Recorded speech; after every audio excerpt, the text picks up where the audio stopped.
What would sunrise look like on other planets in the solar system? Each planet in the solar system is a different world. On Earth, the sky is always blue on a clear day, but that's because our atmosphere protects us.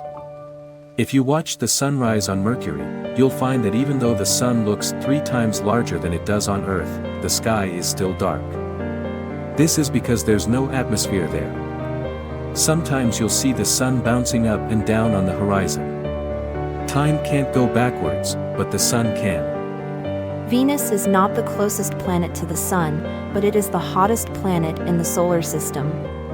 The thick layer of sulfuric acid clouds not only causes a serious greenhouse effect, but also blocks the sunlight at sunrise. Here, you will only see murky and heavy clouds that forever obscure the red-orange sky. In addition to sulfuric acid rain and active volcanoes, they can turn the world in front of you into a hell. Here, the sun rises from the west and a day is longer than a year on Earth. You will truly experience the feeling of spending an eternity here. As a planet that is highly similar to Earth, Mars is much more familiar. The blue light intensity on Mars is about 6 times that of red light, so the sunrise and sunset here are of this cold blue hue.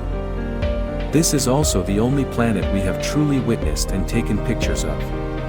Perhaps one day, we humans will really be able to come to this red land and see the blue halo and pink sky here with our own eyes.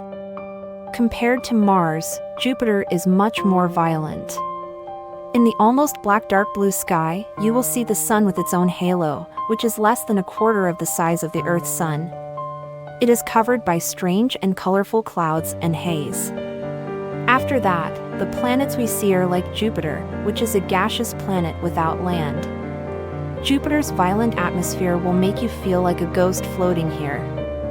After all, this is a scene that wouldn't even appear in dreams. Basking in the sunlight is taken to a whole new level under the magnificent rings of Saturn. Reflected off the icy crystals and refracted by gases, halos and sundogs appear like magic. Combined with the glorious rings, everything looks incredibly dreamy. Floating above the clouds, you'll see the blue sky gradually turn orange-red. The sky of Uranus is a very dim shade of blue. It is the coldest planet in the solar system.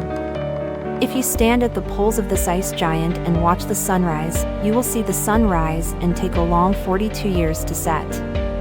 Then, after a frigid 42-year-long night, you'll wait for the next sunrise. This is Neptune, the farthest planet from us. There are no more gas giants beyond it. It takes over 4 hours for sunlight to reach here from the sun. The sun here appears only about 1/30th the size as it does from Earth's perspective. If you watch the sunrise on Neptune, you will find that when a bright star rises from the east, the stars at night seem dimmed under its brilliance. Let's return to Earth again. Even after experiencing the gorgeous sunrises of other worlds, I will still be moved by the warm and bright sunlight of seeing the sun again on Earth. Actually, a beautiful day is when we, ordinary people, are deeply moved by the familiar joy of the first ray of dawn and the last glimmer of sunset in the evening. We can always find hope in adversity because we know the sun will rise again the next day, just as it always does.